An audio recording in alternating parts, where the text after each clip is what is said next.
Welcome back to the grand stage of all. The finale of the top 10 greatest games of all time is here. The long journey up until this point has finally come to a close. Thank you all for your time, patience, and support. Without you, I wouldn't make these videos the way they come out. It really means a lot to me, and I hope I can continue to get all of your support.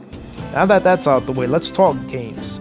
I did mention previously that I will be going all out, taking it further and deeper with what I'll be saying throughout the entire video.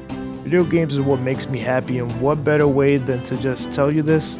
Actually expressing it. The top 5 is like writing a love letter to 5 people you care about. In my case, the games that have been by my side and somewhat helped me get through challenging phases in life. I said it once and I'll say it again, this is deeper than gaming. Heads up, we've covered 10 through 6. If you missed a chance to watch that, I would seriously recommend it first. Link in the description. Now that that's settled, I believe I said enough. Just like last time, understand this is rightfully my honest, subjective, non-subjective opinion of the top 5 greatest games on the planet. So if you don't like it, suck ass. Here we go, ladies, if there are any ladies here, and gentlemen, here are the greatest games of all time. Number 5, SpongeBob Battle for Bikini Bottom. SpongeBob was my shit when I was younger. And whenever a new SpongeBob game came out, I told my dad to get me this shit now. But out of all SpongeBob games, Battle for Bikini Bottom just felt like an actual game that represents the character. Don't get me wrong here, some of those did. The games just weren't good. Battle for Bikini Bottom opens that path to success to a point. It even got a remake, because the loyal fans who played the original either demand a more HD version or simply remaking the installment. I can't express the amount of times I've revisited and replayed the hell out of one of THQ's greatest projects. You bet your ass when I saw the trailer for the remake, I started to scream like a little girl at a party because daddy gave her what she wanted.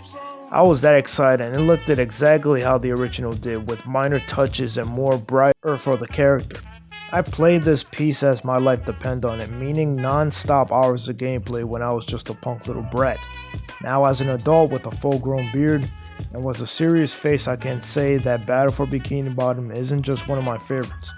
It's one of the greats. Such an iconic character and such an unforgettable development that honestly brings a smile to my face whenever I revisit and cherish these experiences throughout my gaming career.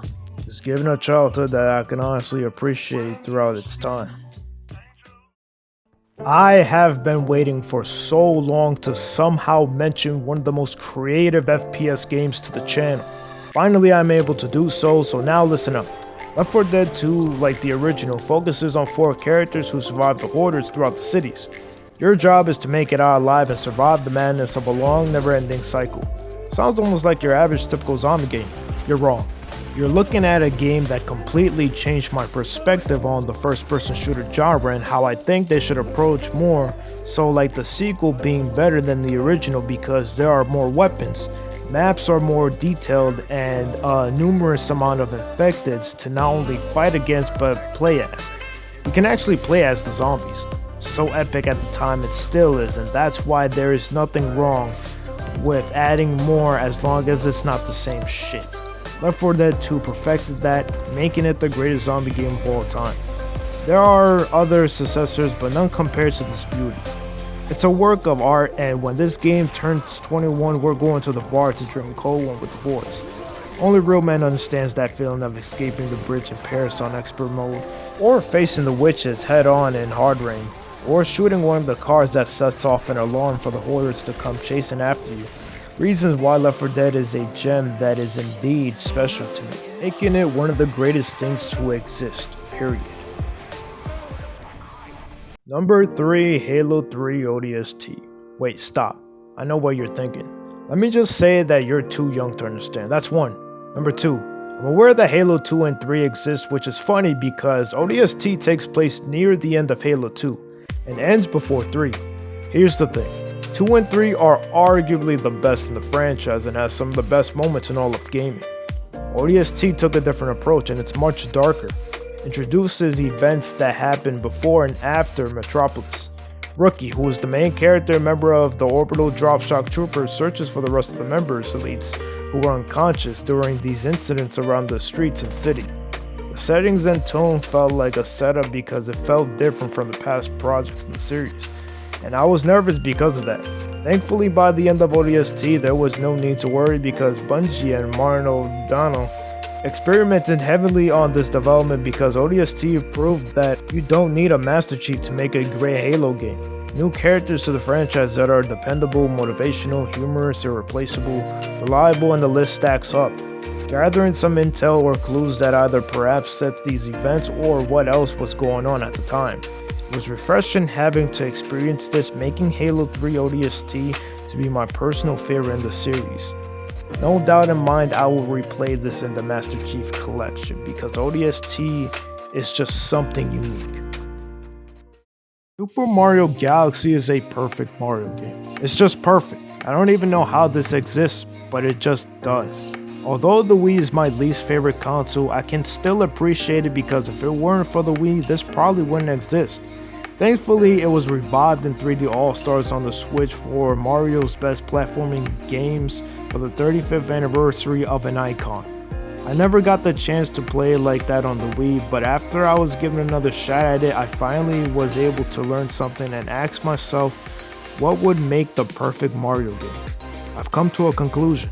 After hopping from different planets, moving around the galaxies and admiring the details while gathering the stars I collected, the most hours I spent on a Mario game, the moment I started to fall in love with every outcome that was thrown in my face was when I gathered that and said that Super Mario Galaxy isn't just a game, it's perfect.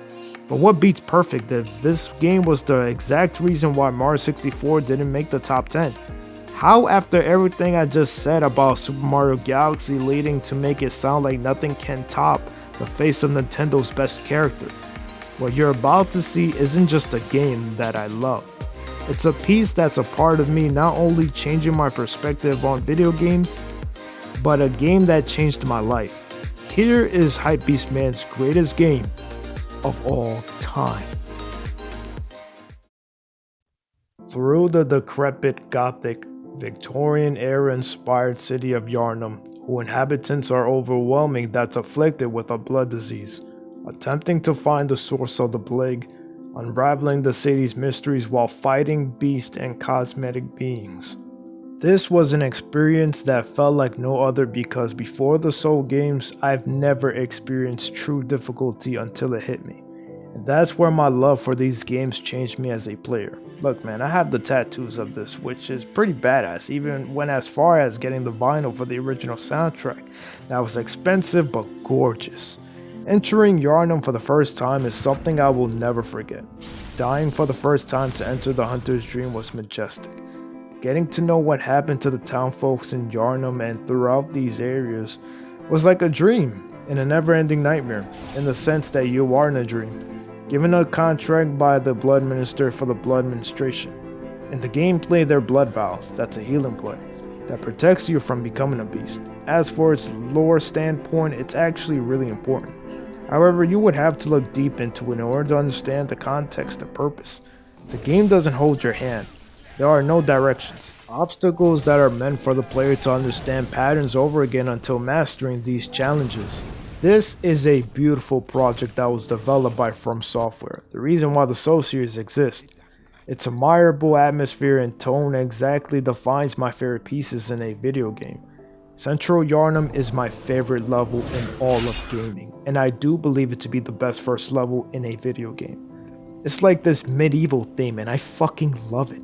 Just sitting here talking about it makes me want to go straight to Central Yharnam again. Miyazaki, my lord and savior, you are a genius. Thank you for delivering some of my favorite bosses in a game, having to go back to replay this over and over because it has that much replayability. And of course the amount of production it must have took to deliver. Bloodborne changed my life. That may sound like an over-exaggeration, but we're talking bigger than gaming here. Especially knowing that I recently got into the Soul series myself, but unlike many games that I've played, the Soul series genre never gets bored to me, no matter how many times I revisit the series. Bloodborne is my favorite game. I love Bloodborne. Bloodborne shows and proves that balance of difficulty being fun and why it really matters. There is no other RPG open world that does that for me, not like this one. Not just making Bloodborne my favorite game, making it being the greatest game of all time. Whew. Finally, that's taken care of. The top 10 greatest games of all time is complete. Understand that this is indeed yet again my opinion.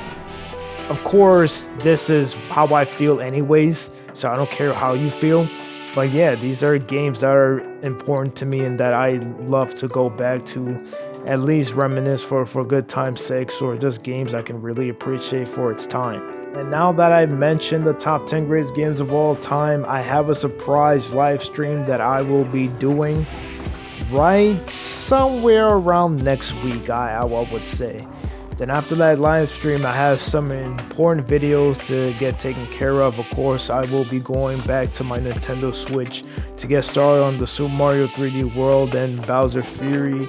Perhaps the Sakuna will have to be delayed until some other time, maybe April, because there are some heavily projects that I will be doing. Thank you so much for liking this. If you enjoyed it, give it a like and subscribe for more content in store later this year. Thank you all so much. Peace.